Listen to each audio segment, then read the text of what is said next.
Bismillahirrahmanirrahim. Assalamualaikum warahmatullahi wabarakatuh. Alhamdulillah wa syukurillah wa la hawla wa la quwwata illa billah. Wassalatu wassalamu ala Rasulillah wa ala alihi wa sahbihi wa wala. Rabbi shrah li sadri wa yassir li amri wahlul 'uqdatam min lisani yafqahu qawli, amma ba'du.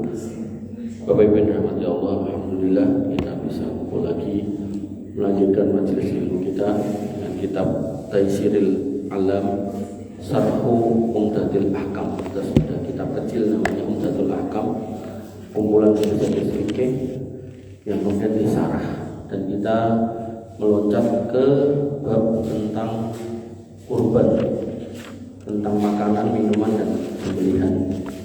Kita sudah memulai hadis yang pertama tentang subhat. Selanjutkan hadis berikutnya, hadis 374. Hadis ini dalam rangka kurban, kita meloncat ke hadis-hadis tentang makanan, binatang, dan seterusnya.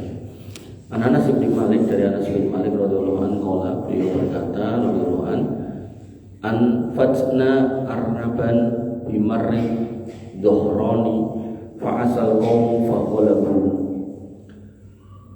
Kami mengejar seekor kelinci di Marri Dhahran. Orang-orang mengejarnya hingga mereka kelelahan. Wa adraktuha fa akhadtuha. Maka aku mengejarnya hingga aku tangkap. Fa ataitu biha Abu Talhah. Kemudian aku kasih kepada Abu Talhah. Fa dhabaha, kemudian disembelih. Wa ba'asa, kemudian dikirim ila Rasulillah sallallahu alaihi wasallam, kepada Nabi sallallahu alaihi wasallam, bi warikaiha, dengan kedua tepongnya, pahanya, au fakhidaiha, atau sama paha atau tepong. Faqabila, kemudian diterima. Sehingga Bapak Ibu dirahmati Allah Subhanahu wa taala, hadis ini mengandung makna atau pelajaran bahwa hukum makan kelinci itu halal. Kenapa? Karena Nabi diberi mau. Nek haram itu Nabi gak mau. Dan ia termasuk binatang yang dagingnya baik untuk dimakan. Nah, terus dalam Islam itu semua yang halal itu pasti baik. Termasuk kelinci itu ternyata menurut jurnal atau menurut penelitian itu daging yang istilahnya buatan sing penuh penyakit atau apa gitu, justru daging yang sehat, yang kandungan lemak jahatnya itu rendah, yang mungkin baik buat orang yang sakit jantung gitu. Makanya ya nanti tentang mangu goleknya sate kelinci, ampun sate liyane ya. Sate kuku. Kemudian penghalalannya disepakati oleh semua kaum muslimin, dan tidak ada orang Islam yang kemudian mengharamkan, tidak ada. Nah, aneh ya aneh gitu.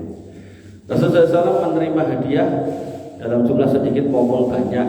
Ini menunjukkan Nabi itu kerso, berarti ini halal, gitu kan. Dan Nabi itu kalau setuju dengan hadiah itu, ini mau sedikit atau banyak, ini ditampi. Bukan terus semini. Dan jangan perhatikan kan kelinci ini gedene sepiro to? Dikai sampile nopo sikile niku kan yo mung sepiro to gitu. Nomone nek sikil ngarep tambah sithik meneh to. Niku aja diterima gitu.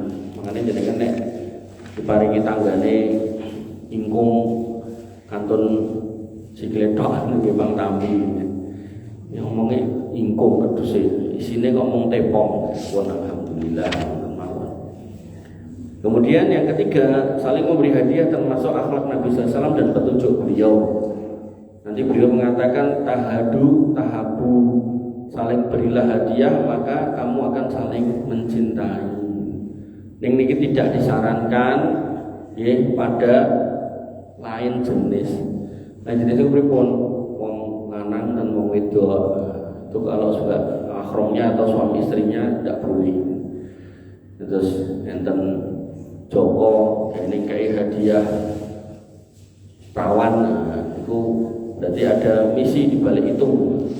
Maka kalau memang kiranya ada niat, nggak usah kelamaan, dia langsung mau. Iya mas, diteruske apa piye? Kemudian karena hal itu bisa menumbuhkan rasa saling menyayangi dan menguatkan hubungan persaudaraan. Terus tetangga ke tetangga boleh, saudara ke saudara itu boleh. Makanya di dalam kultur kita, ini ajeng Idul Fitri kan ngirimi gula teh, itu baik. Tidak ada sunnahnya, tapi itu baik. Baik itu namanya istihsan, jadi boleh karena baik dan tidak bertentangan dengan syariat karena masuk dalam muamalah. Terus luwes. Nah, kemudian karena itu lebih baik jika dijadikan kebiasaan orang mukmin, khususnya di antara sama kerabat dan tetangga. Nah, tadi saya bilang, nek personal itu harus dilihat. Pak, kowe kok gawe bungkus hadiah nggo sapa? Nggo kae lho, mbak kae. Kae rong kawin lho, Pak. Emang ngopo? Kan iki sunah Rasul. Ya ora ngono, Pak. Iku dadi fitnah malahan. Itu nggih. Itu kalau personal, tapi kalau keluarga A, keluarga B, nah itu enggak apa-apa ya. Tapi kalau personal itu harus lihat-lihat. Apalagi bawahan kepimpinan. Nah ini paling bahaya, dan pimpinan juga harus mawas diri. Oh, bawahannya kayak hadiah ditompo terus akhirnya bawahannya berbuat salah harus milihnya pakai gitu kan. Nah ini tidak boleh kalau bawahan ada pimpinan. Bapak Ibu rahmatullah Allah Subhanahu wa taala, kalau diizin kada pimpinan itu desa niki itu non muslim, kalau kayak hadiah. Saya sih bukan soal dia untuk memaklumi kesalahan saya juga nggak merasa punya kesalahan gimana. Tapi lebih kepada saya berusaha untuk mendakwai beliau, rasanya yo wong Islam betul ini jadi so apik karo wong non muslim. Karena mungkin beliau punya persepsi wong Islam nek betul kayak saya itu mesti garang, kayak pengen mangan wong enggak.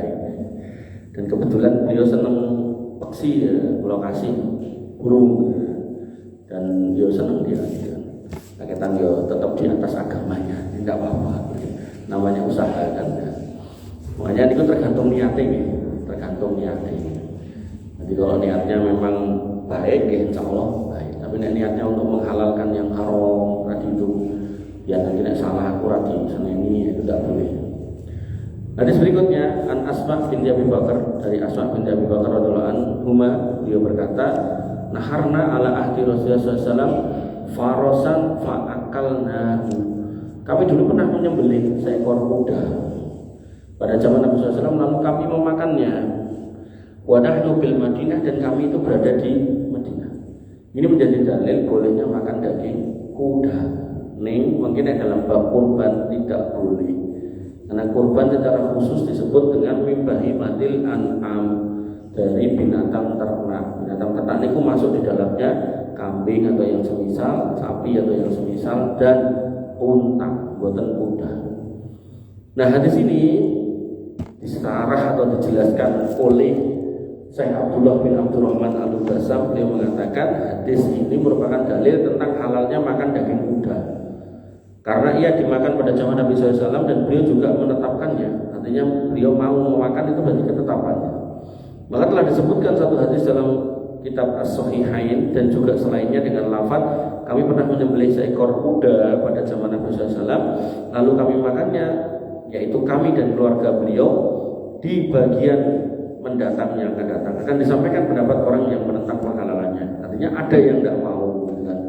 Cuman pendapat itu boleh muncul, nggak apa-apa. Tapi begitu sudah ada dalil yang jelas dan tegas, bahkan itu sahih, maka ya orang yang berbeda harusnya rujuk. Makanya Imam Syafi'i itu punya pendapat lama, itu namanya qaul qadim. Begitu beliau pindah ke Mesir, punya pendapat yang baru, qaul jadid. Kenapa?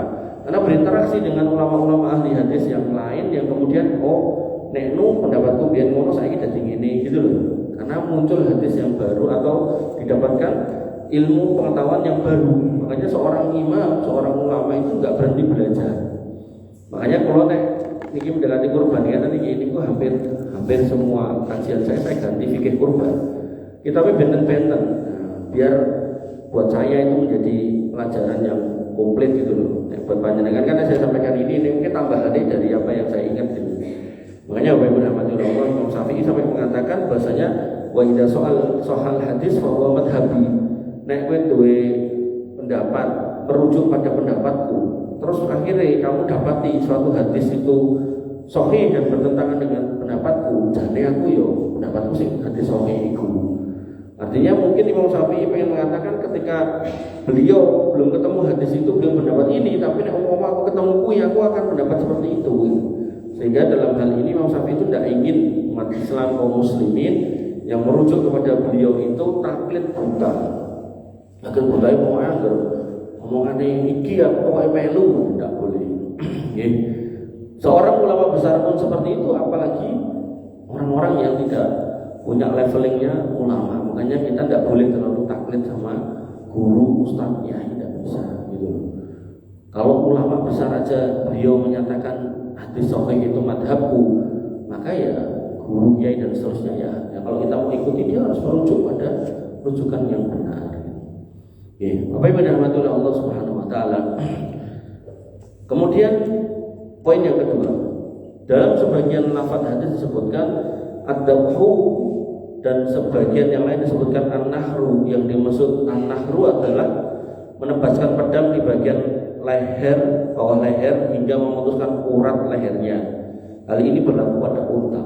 Contohnya dengan sapi, kambing itu dengan gojek. Ini nek unta niku mboten, unta niku sikil karepe, entah sing kiwa napa sing tengen niku diteko, untane terus ngadeg. Nah, niku terus dipeset, dicoblos, ditarik, seret. Untane meneng bae rene ning ndi, ndak lari ndak apa. Nah, itu namanya an-nahru. Sedangkan ad-dabhu adalah memutus urat leher yang berlaku untuk binatang selain unta. Boleh jadi an-nahru juga bisa disamakan dengan ad-dabhu sebagai perluasan makna dan majas. Jadi kalau dabhu niku dapat disembelih niku dalam artian kewane niku dilaremke, ditidurkan atau nabi dibeleh. Dan itu menjadi etika dalam menyembelih binatang. Kita sebagai seorang muslim itu tidak cuma diminta untuk beradab kepada Allah dan manusia, tapi pada binatang pun kita juga diminta untuk berlaku yang baik.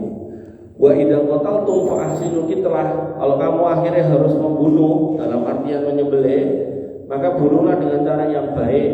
Wa idza dzabhtum fa ahsinu dzibhah. Kalau akhirnya kamu harus memotong hewan, maka potonglah dengan baik. Sampai ada orang tukang sembelih itu yang cerita berbeleh itu terus diserahke orang-orang yang lain. Nah, orang-orang yang lain ini kan ngenteni matine wegah kesuwen. Akhirnya dia sudah mempersiapkan alat yang tajam dicobloske ke jantungnya sapi ini mati. Tanya sama saya, menurut hukumnya piye Pak? Haram ya. Terus dagingnya ya haram. Karena dia belum selesai mati. Makanya jenengan tidak boleh menguliti binatang kalau belum selesai mati. Nanti orang-orang yang suka makan daging anjing itu macam-macam model. Nek dikeprok, dicolok banyu jenengan pun biasa toh. Niku enten kula ningali ten YouTube niku godhog banyu ten dandang gede, umuk, kirike leboke terus ditutup. Nah, itulah perlakuan orang-orang yang tidak paham agama. Artinya nek niku wong Islam yo salah, nek mau meneh wong boten Islam yo wis. Dadi dalam hidupnya seperti itu. Makanya kita sebagai seorang muslim tidak boleh memperlakukan binatang seperti itu. Nah, binatang aja kita hormati, kita muliakan. Tapi bukan kebablasan kata sebagian orang di India sana sehingga menghamba pada binatang. Artinya dalam memperlakukan kita baik, tapi bukan berarti terus disembah.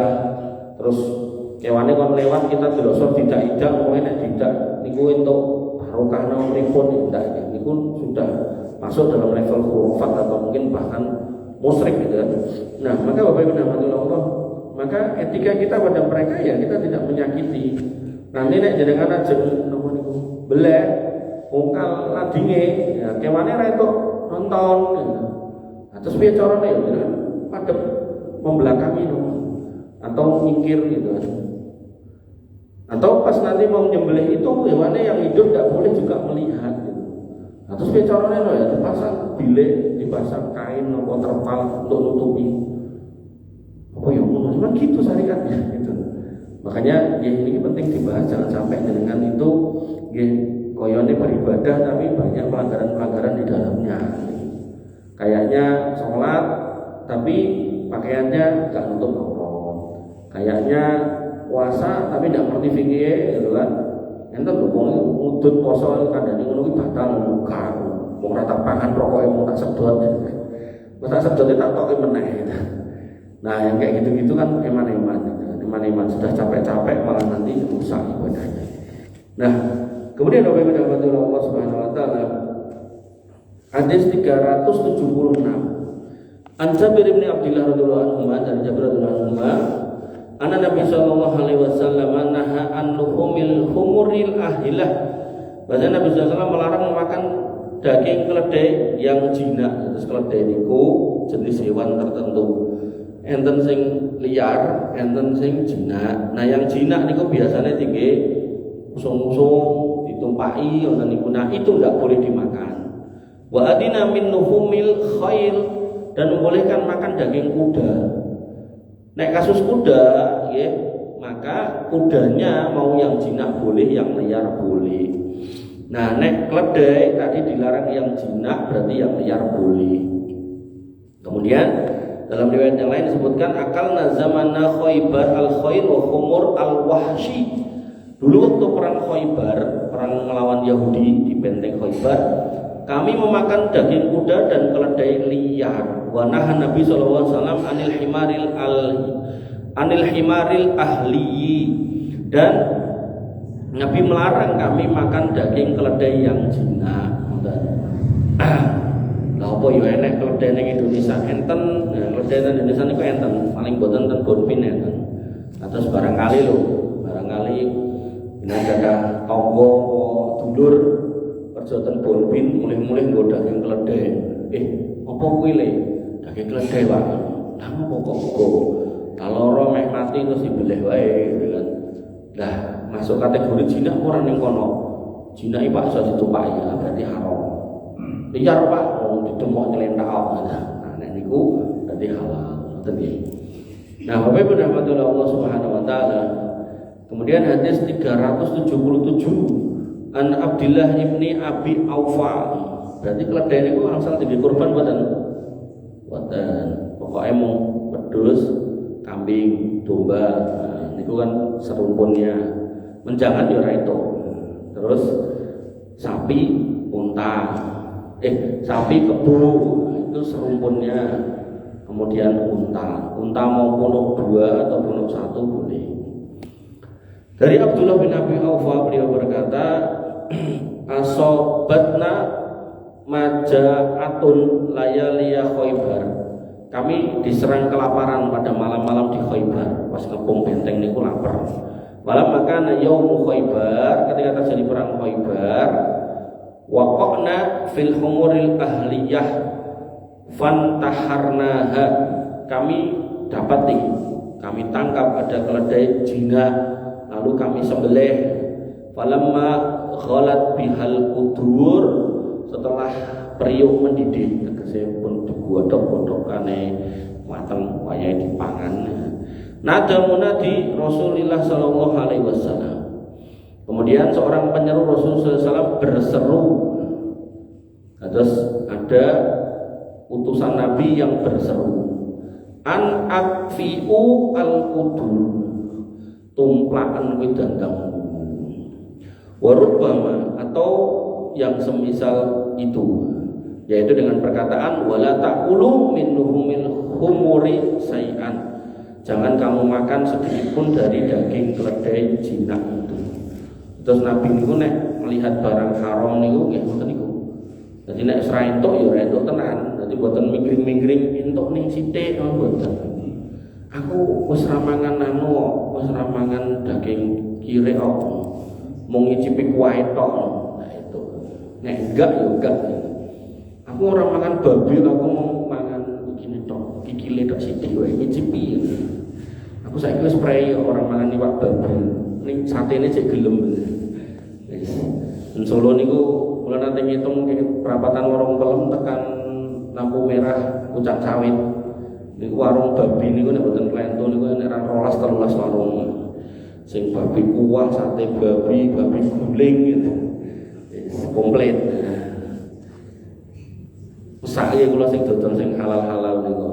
Enten wong dodol mie ayam, dodol bakso, akhire arep mampiran dadi malas. Tujuh nganggo babi. Niku nembe nyetan durung ngulon. Ngulon mungkin enten ayam widuran nganggo minyak babi, itu mungkin enten meleh pek banget. Terus ngulon terus ngidul, mungkin ketenang keringan babi. Sate babi kayak banget. Ya dihitung-hitung mungkin dia omeh 50 ya ning warung babi ten Solo. Iku sing nyebut babi sing nganggo istilah B1 sing macam-macam. Nah, hadis berikutnya. An-Nabi sallallahu alaihi wasallam dari Abu Sa'labah radhiyallahu anhu berkata, "Harrama Rasulullah sallallahu alaihi wasallam al-luhumal khumuril ahliyah." Nabi SAW mengharamkan daging keledai yang jinak. Maka kesimpulan dari hadis-hadis yang di atas tadi tentang keledai yang jinak, maka ini menjadi larangan makan daging keledai jinak. Menurut Ibnu Daqiq Al-Id tidak ada perbedaan di antara para ulama pada zaman sekarang tentang pengharamannya. Sebelum diharamkan dan sesudah ada perintah untuk menuangkan daging keledai jinak yang sedang dimasak, berarti ia tetap berada pada hukum dasarnya. Kalau bukan jinak alias liar maka halal, tapi karena ada larangannya jadi haram. Alasan pengharamannya karena ia najis dan termasuk makanan yang dianggap buruk.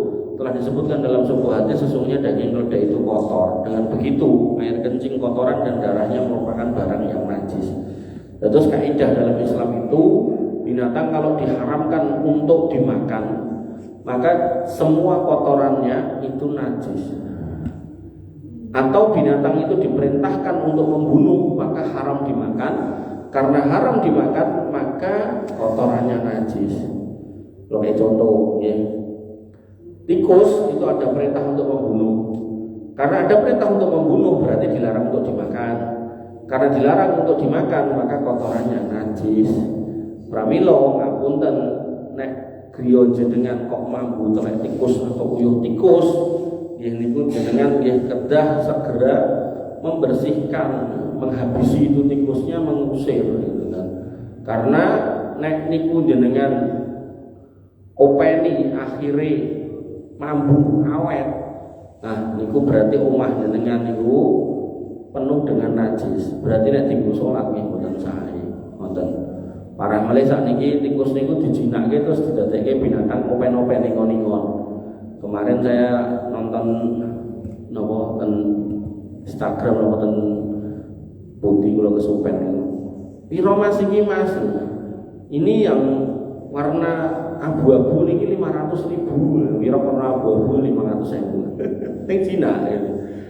Nek yang anu apa hitam berarti wulune pireng ngoten niku. Ini ya 800 lah. Enten sing belang ireng putih 1,5 mending tung wedhus ya di setengah. Di setengah jalan beli wedhus iso dipangan sak napa niku, sak RT napa sak napa niku. Nggih, mbang tikus. Bapak Ibu rahmatullah Allah Subhanahu wa taala nggih, terus binatang itu kalau dilarang diperintahkan untuk membunuh maka dilarang untuk dimakan, berarti najis, otomatis tidak boleh untuk dipelihara gitu.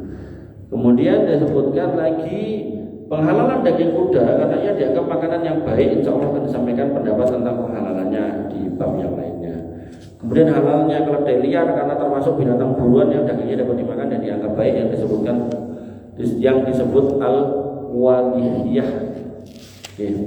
Bapak Ibu rahmatullah Allah, hadis berikutnya hadis 379. An Ibnu Abbas radhiyallahu anhu, dari Ibnu Abbas radhiyallahu anhu beliau berkata, dakhaltu ana wa Khalid ibn Walid ma'a Rasulillah sallallahu alaihi wasallam baita Maimunah. Aku dan Khalid bin Walid masuk ke rumah Maimunah. Nah, Maimunah ini salah satu istri Nabi SAW. Nah, kemudian masuk di situ ma'a Rasulillah sallallahu alaihi wasallam bersama dengan Nabi bertiga. Fa'utiya bidok bin Mahnuzin fa'ahwa ilaihi Rasulullah sallallahu alaihi wasallam biyadi. Kemudian dihidangkan daging dog. Dok niku kadal gurun. Nek diterjemahke biawak salah jadi. Ini nek biawak persepsi kita niku sing ten kali niku. Niki yang bener kadal gurun. Nah, dihidangkan kadal gurun yang sudah dipanggang. Kadale gedene ki sak biawak niku sampeyan iki. Terus sudah terpanggang. Pun dadi ingkung panggang. Kemudian diulurkan ke tangan beliau sallallahu alaihi wasallam. Nah, kemudian faqala ba'dun niswatil lati fi baiti Maimunah, maka sebagian wanita yang berada di rumah Maimunah berkata, pas dilongke niku lho daginge. Nah, sebagian wanita berkata, akhbiru Rasulullah SAW bima yuridu ayyakula. Wis kok andane urung kuwi apa? Aja mung waton ngelung-ngelungke nek dijawabke ngoten niku. Faqalu, mereka kemudian berkata kepada Nabi SAW, "Wa dobun ya Rasulullah, niki daging kadal ya Rasulullah." Farafa'aha yadah, beliau mengangkat tangannya. Tadinya mau menerima, begitu niku daging kadal. Ngoten. Moh. Fakultu, kemudian aku bertanya Ibnu Abbas, aharamun hu ya Rasulullah, napa niki haram? Qala, kata Nabi, la ora, walakinnahu lam yakun bi ardi qaumi. Ning iki zaman aku ning Mekah biyen gak tau mangan ngene iki. Artinya saya tidak pernah bersama dengan kaum saya, ning kampung saya dulu makan kayak gini itu tidak pernah gitu. Fa ajiduni afuhu. Kemudian di sini dikatakan, nggih, sehingga aku merasa gila untuk memakannya. Qala Khalid, kemudian Khalid berkata, fajtarartuhu fa'akaltuhu wa Nabi sallallahu alaihi wasallam yanduru. Maka aku mengambil daging itu dan memakannya, dan Nabi memandanginya, melihatnya. Jadi ini kalau dalam ilmu hadis namanya hadis takririyah. Jadi Nabi membolehkan, tapi Nabi boten kerso dahar. Tapi nek kerso dahar itu hadis fi'liyah. Tapi nek ada ucapan panganan, nah itu berarti hadis qauliyah. Nah, dalam konteks ini Nabi hanya diam, tidak melarang dan tidak mau makan. Maka ini hadis takrir, berarti boleh. Nah, pertanyaannya sekarang, nek niku kadal gurun, nah, terus jenengan misal kontate maem biawak, apakah kadal gurun itu bisa dikiaskan ke biawak sing ten banyu? Jawabane mboten. Karena kadal gurun niku panganane niku tanduran kaktus, rumput ngoten niku. Nah, biawak panganane batang, ikan, ngoten niku to, sondok, sosok pitik. Nah, sehingga itu tidak bisa dijadikan dalil bolehnya makan biawak. Nah, terus aku pengen mangan sing ngono kuwi sing ndi Mas? Maka binatang yang serupa dengan dog niku yang saya tahu niku alam niku iguana. Iguana itu kan bentuknya kayak koyo biawak, koyo kadal, yo gede juga. Terus panganane niku sayur. Nah, terus jenengan nek gadah tombone gadah iguana, niku mantembung tak beli Pak. Nah, ngoten. Nah, niku yang boleh. Jenengan pengen makan makanan ekstrim ning halal, sing niku iguana. Jangan makan biawak. Dan nanti dari sisi ilmu kesehatan, binatang itu nek jadi predator puncak, tegese puncaknya sampai batang wedoyan. Niku berpotensi dia mengakumulasi logam-logam berat, racun-racun di lingkungan. Makanya kados iwak yang lagi rame, iwak sapu-sapu, itu karena dia tidak ada predator lain selain dia. Wis, jadi semuanya bisa dimakan sama dia dan dia bisa hidup di air yang keruh sekalipun. Maka ya itu ikannya itu berarti nanti banyak kandungan-kandungan logam berat di dalam tubuhnya. Nah, Bapak Ibu dirahmati Allah Subhanahu wa taala.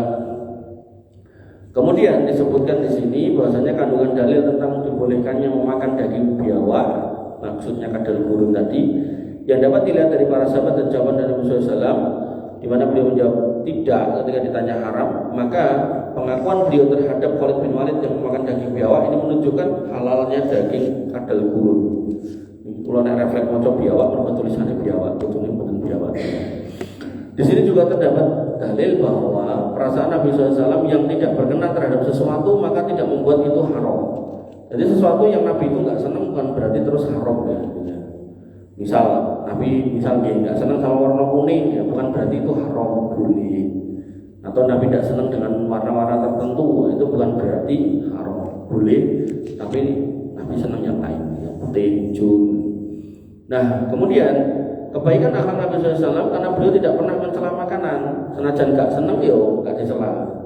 Aku mau ora tau makan ngono kuwi gila.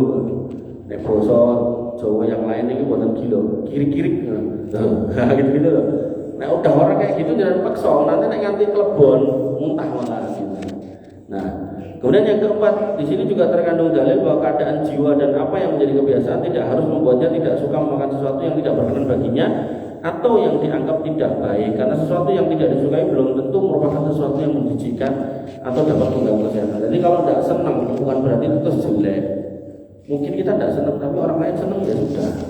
Contoh kita sing nanti dah rosek-rosek krokot. Nanti orang tahu krokot orang tahu. Nah, orang tahu. Krokot itu tanduran liar yang ten kebun atau ten sawah. Iku nek wong desa diuseng-useng niku. Nah, nek jenengan ndak kerso ya ndak apa-apa gitu kan. Berarti buatan terus haram buatan. Makanya Bapak Ibu rahmatullah Allah Subhanahu wa taala, apa yang orang lain tidak senang tidak usah dipaksakan. Juga tidak usah mengatakan itu haram.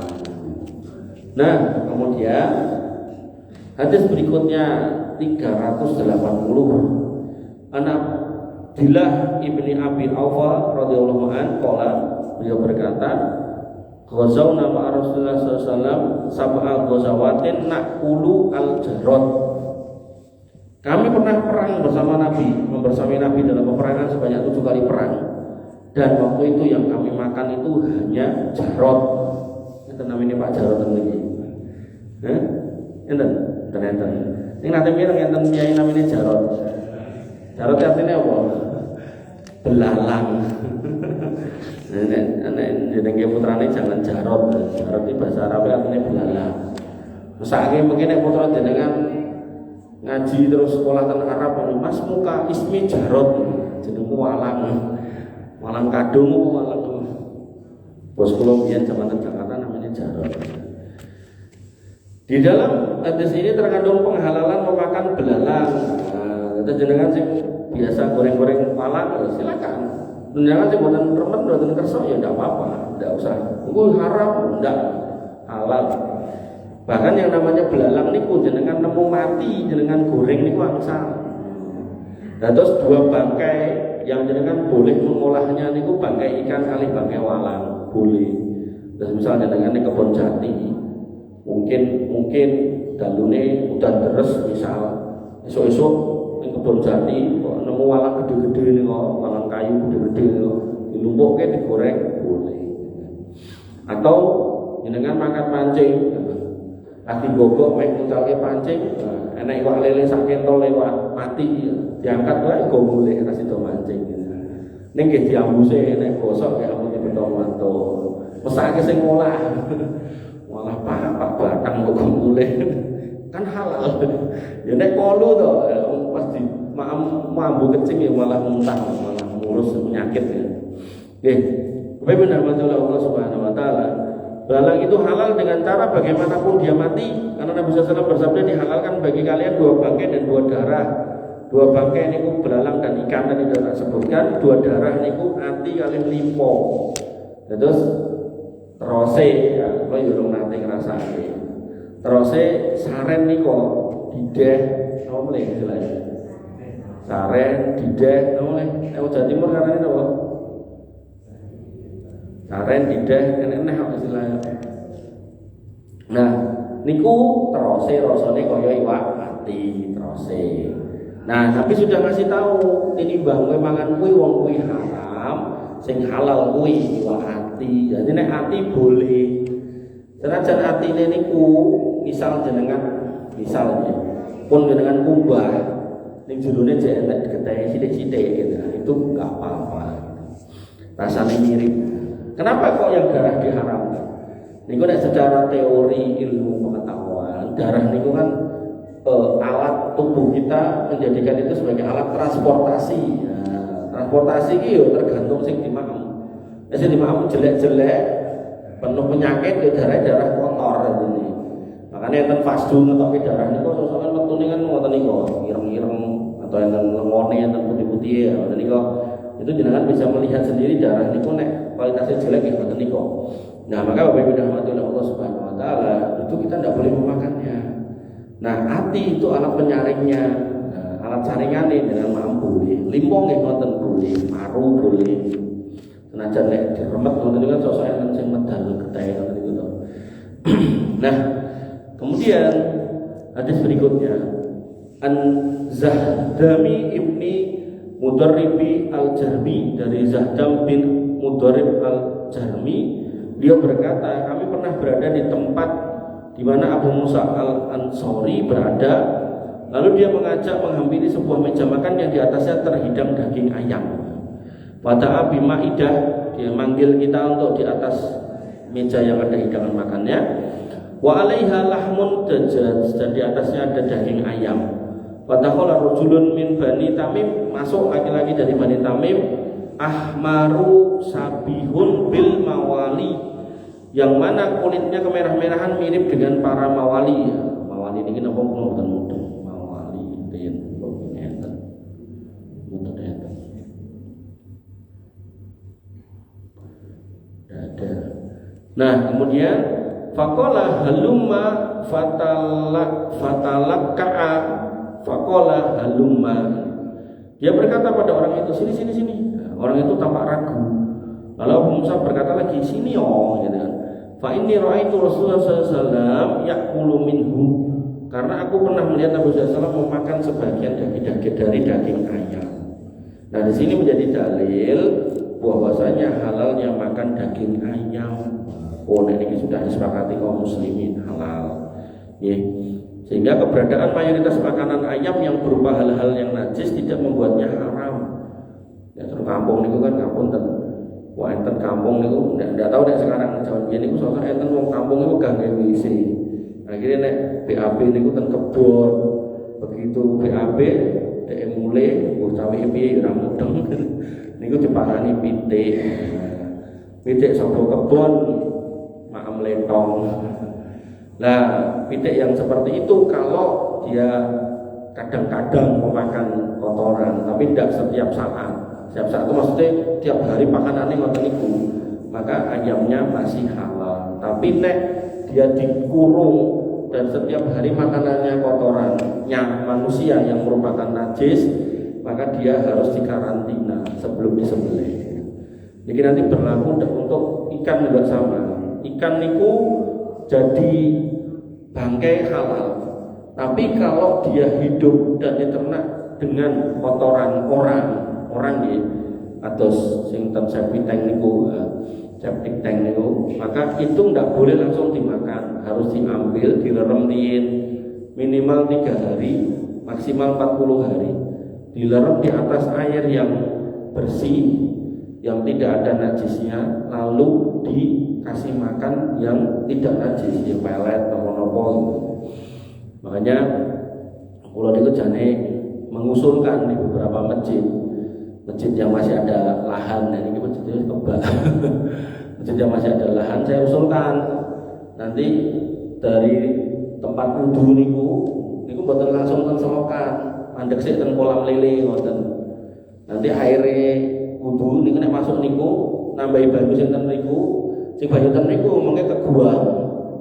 Sehingga banyune bening terus resik terus, lelene sehingga dipakani terus, bergizi. Engko panen didongke jamaah makan-makan boleh jane, tapi belum ada yang mau, belum ada yang kerso. Soalnya nopo kotak infaknya gede-gede jadi cukup. Tapi mengko nek kotak infaknya wis ora cukup lagi geger gitu. Padahal saya waktu itu usulnya ngoten niku, itu nanti bisa dijual buat nambah kotak infak. Langko kok sing makani pertama nganggo duit sapa tak kei dhewe. Nggo setelahnya dengan dol, dengan sate niku dipotong biaya makan sih, dienggo makani periode berikutnya. Ngoten. Aja didol terus didum. Teh butuh modal melih. Ternyata yo ora wani. Wis rasa wekat. Makanya wa rahmatullah Allah Subhanahu wa taala, saya tuh kalau ngajar itu pengennya nggak cuma ngajar agama, tapi ngajar kemandirian ekonomi khususnya masjid itu. Karena kadang masjid itu enten yang dia itu dulu punya kegiatan, misal subuh berkah, jumat berkah, terus orang dilanjutke karena infaknya kurang gitu. Subuh berkah minimal butuh 600.000, ternyata infaknya kirang, akhirnya terus rasa padahal sebenarnya intinya buatan panganan ini ku jane pengajian nih gitu kan. Mau gandeng judulnya wis nganggo berkah terus kudu gandeng panganane terus akhirnya gandeng ra sanggup membiayai, akhirnya malah pengajiannya ora sisan. Makanya ini kita buatan ditukokke roti nggih tetep pengajian bayar. Praitat lha apa rotine ra ono. Sungguh terlalu. Nah, Bapak Ibu dirahmati Allah Subhanahu wa taala.